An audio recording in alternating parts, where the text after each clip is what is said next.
आपली समस्या किंवा आपली केस कोर्टात जाते तेव्हा आपल्याला न्याय हे न्यायाधीश देतात, पण जर त्यांच्यावरच हल्ला होत असेल तर सामान्य माणसाचं काय? असाच प्रकार घडलाय पैठणमध्ये। पैठण न्यायालयात चक्क आरोपीने न्यायाधीशांवर चप्पल फेकली। नक्की काय घडलं? ही घटना आहे छत्रपती संभाजीनगर जवळील पैठण कोर्टातील।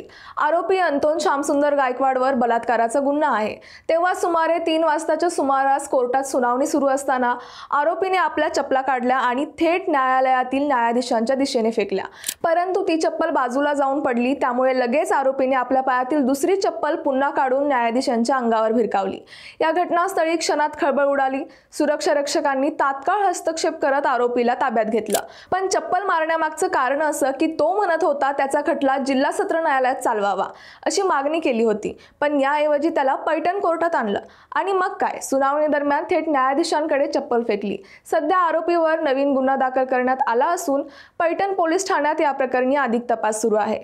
आरोपीला पुन्हा हर्सुलमधील मध्यवर्ती कारागृहात हलवण्यात आलं आहे।